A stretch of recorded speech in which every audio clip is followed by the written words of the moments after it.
Olá pessoal, nessa nossa terceira aula sobre estequiometria nós vamos estar abordando dois novos temas, que são os reagentes em excesso e as reações consecutivas. Nós vamos fazer toda a parte de aplicação desses dois temas em cálculos estequiométricos, mas antes vamos entender um pouquinho sobre a parte conceitual.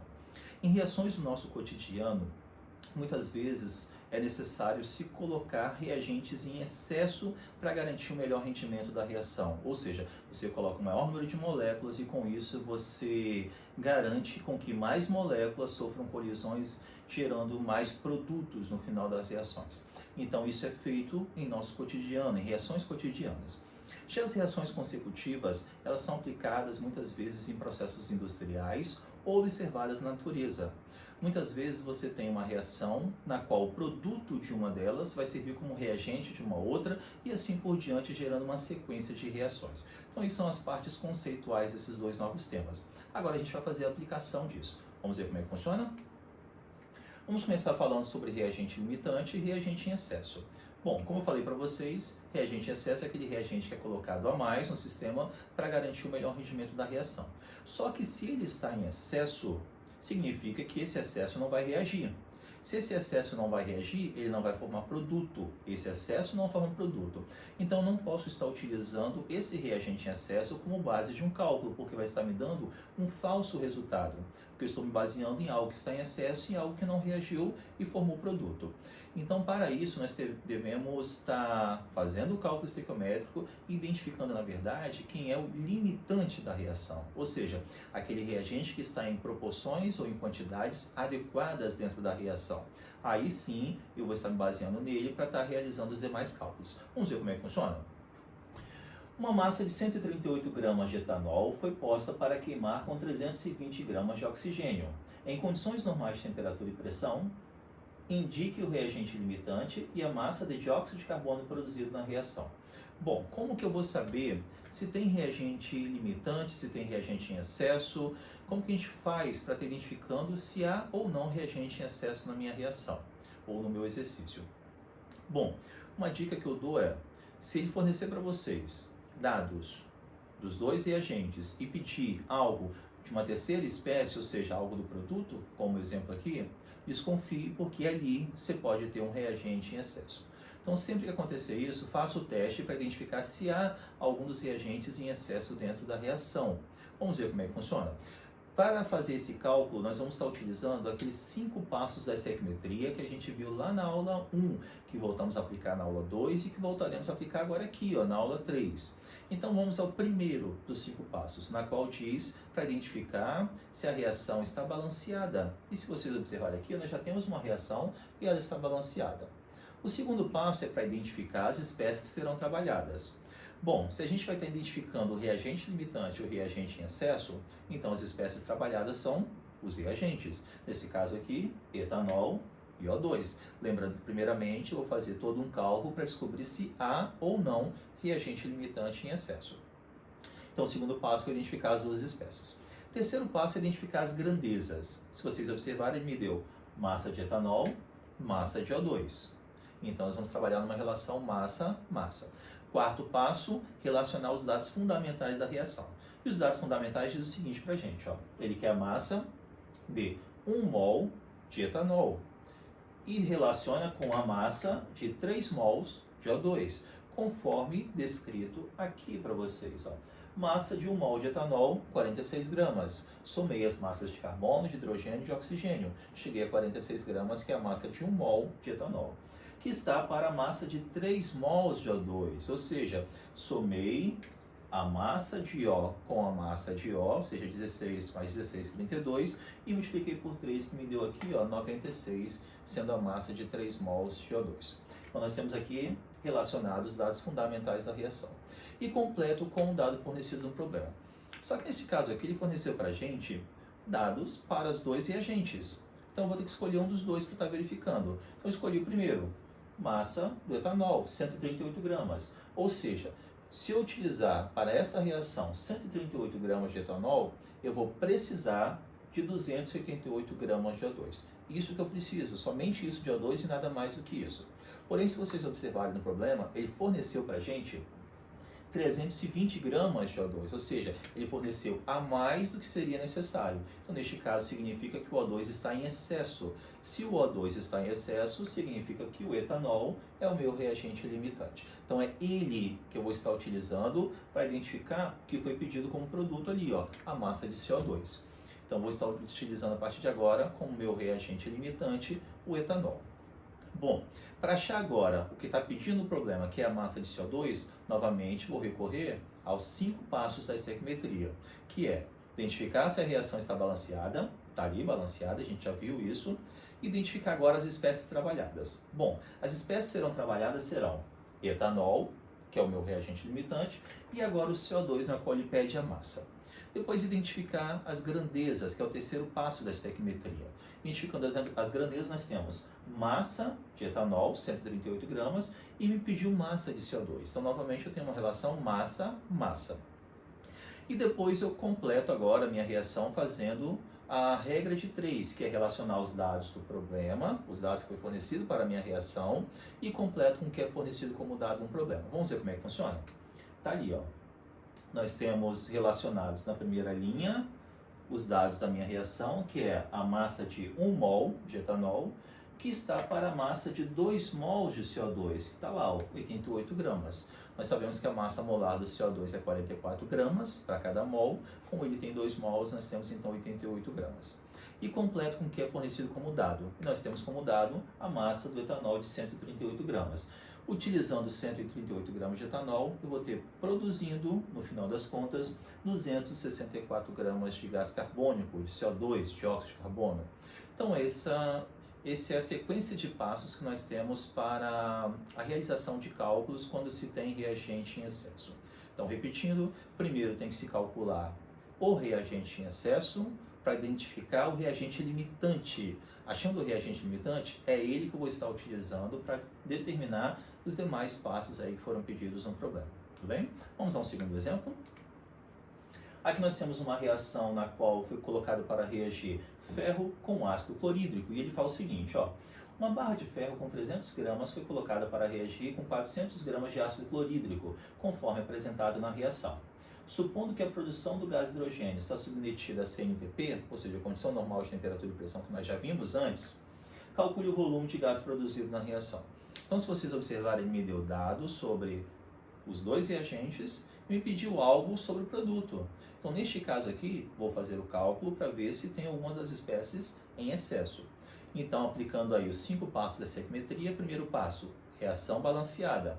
Se observarem, a reação já está balanceada. Segundo passo, identificar as espécies que serão trabalhadas. Novamente, como eu vou estar identificando o meu reagente em excesso ou reagente limitante, então eu vou estar utilizando os reagentes como espécies trabalhadas, nesse caso, ferro e ácido clorídrico. Terceiro passo, identificar as grandezas. Novamente, ele me deu massa de um e massa do outro. Quarto passo, relacionar os dados fundamentais da reação. Então, nesse momento, eu começo a fazer a regra de 3. Então, vamos observar como é que ficaria, ó. 56 gramas de ferro, que é a massa de 1 mol de ferro. Está aqui para vocês, as massas molares, 56 do ferro. Que está para massa de 2 mols de HCl, que é igual a 73 gramas. Cada mol de HCl corresponde a 36,5 gramas por mol. Então, como eu tenho 2 mols de HCl, vamos ter um total de 73 gramas. E completo com um dos reagentes. Neste caso aqui, também peguei o primeiro, 300 gramas de ferro estará para X. Isso significa que nós teremos aqui, ó, 391 gramas de HCl sendo necessárias para reagir totalmente com essa massa de ferro. Só que se vocês observarem, ele colocou 400 gramas de ferro. Então ele colocou, ele colocou 400 gramas de HCl, ou seja, ele colocou o ácido clorídrico a mais do que o necessitava. Então, neste caso aqui, o ácido clorídrico está em excesso. Se ele está em excesso, ferro é o meu reagente limitante. Sendo o reagente limitante, é ele que eu vou estar utilizando para a base de cálculo para encontrar o volume de hidrogênio produzido. Então, novamente, aplicaremos os 5 passos da estequiometria, que são equação balanceada, está ali. Identificar as espécies, neste caso agora vai ser o meu reagente limitante, que é o ferro, e o hidrogênio H2 lá, que é o que eu vou estar encontrando o volume dele. Terceiro passo, identificar as grandezas. Neste caso aqui eu vou estar utilizando massa de ferro, volume de H2. Então, uma relação agora massa, volume. Lembrando que na CNTP, cada 1 mol de qualquer gás, apresentará sempre um volume de 22,4 litros. Isso não pode ser esquecido, tem que se levar em consideração, tá? Continuando, então, o quarto passo agora é relacionar os dados da reação, então vamos fazer isso. Massa de 1 mol de ferro, 56 gramas. Volume de 1 mol de H2, 22,4 litros, está ali, ó. 56 gramas de ferro está para 22,4 litros de H2. Porém, foram utilizados 300 gramas de ferro, e isso me dá um volume de 120 litros de H2 sendo produzido na minha reação. Então, isso aqui são dois exemplos que nós temos de reações na qual tem reagentes em excesso. E é assim que funciona o passo a passo. Lembrando sempre que tem que ser identificado primeiramente o reagente limitante, para em seguida dar continuidade aos cálculos estequiométricos. Bom, agora a gente entra nas reações consecutivas. Como falei para vocês, reações consecutivas são reações que acontecem em etapas, na qual o produto de uma pode ser o reagente da outra, o produto de uma pode ser o reagente da outra, e assim por diante. Quando isso acontece, é necessário que se encontre primeiramente uma equação global, ou seja, uma equação única, na qual soma as três equações, no caso aqui, ou 4, ou 5, ou 2, ou seja, independente do número de equações em sequência que vamos ter, a equação global vai ser uma soma delas, na qual espécies iguais em lados opostos se anulam, espécies iguais em um mesmo lado se somam. Fazendo isso, nós vamos ter o seguinte, ó, CaO sendo cortado com CaO e CaC2 sendo cortado com CaC2. A partir daí a gente encontra uma equação global, que é essa equação aqui, ó. A partir do momento que encontramos a equação global, para dar continuidade ao cálculo estequiométrico, basta utilizar agora, ó, as 5 etapas, os 5 passos da estequiometria, que é equação balanceada, já está balanceada a equação. Quando sai a equação global, ela já sai balanceada, porque você já balanceou as equações anteriores, você já ajustou elas anteriormente para dar essa equação global. Segundo passo, identificar as espécies que serão trabalhadas. Vamos ver o que ele quer no problema. O etino, também conhecido como acetileno, tem uma ampla utilização em maçaricos. A produção do gás etino ocorre em 3 etapas, estão aqui. Calcule a massa de carbonato de cálcio, ou seja, essa espécie, CaCO3, necessária para produzir 7,4 gramas de etino, que é o C2H2. Então, as espécies trabalhadas nesse problema, CaCO3 e C2H2. Depois nós temos que identificar as grandezas. E ele pede massa de um e me dá a massa do outro, então eu tenho aqui uma relação massa-massa. Depois nós temos que relacionar os dados fundamentais da reação. E nesse momento eu tenho, ó, massa de 1 mol de CaCO3, 100 gramas. Ou seja, eu somei massa do cálcio com massa do carbono com 3 vezes a massa do oxigênio, que está para a massa de 1 mol de C2H2, 26 gramas, que no caso aqui é o etino. Como ele me deu uma massa de 7,4 gramas de etino, para produzir aquela quantidade de etino, que é o gás do maçarico, eu vou precisar de uma massa M, e essa massa M vai ser de 28,5 gramas de carbonato de cálcio. Então isso se faz necessário para realizar cálculos estequiométricos quando nós temos reações consecutivas, ou seja, eu tenho que primeiramente estar encontrando uma equação global. E a partir daí, sigo normalmente os passos da estequiometria, aquelas 5 regras da estequiometria. Vamos a um outro exemplo. A chuva ácida pode ser produzida pela sequência de reações a partir da queima do enxofre, que nós temos aqui, ó, a queima do enxofre produzindo SO2, depois o SO2 produzido vira reagente, que vai ser oxidado formando trióxido de enxofre, até formar um ácido. Ou seja, esse ácido aí é um dos componentes da chuva ácida. Nós temos outros processos de formação também, mas esse aí é um dos processos de formação da chuva ácida. Curiosamente, os combustíveis apresentam enxofre.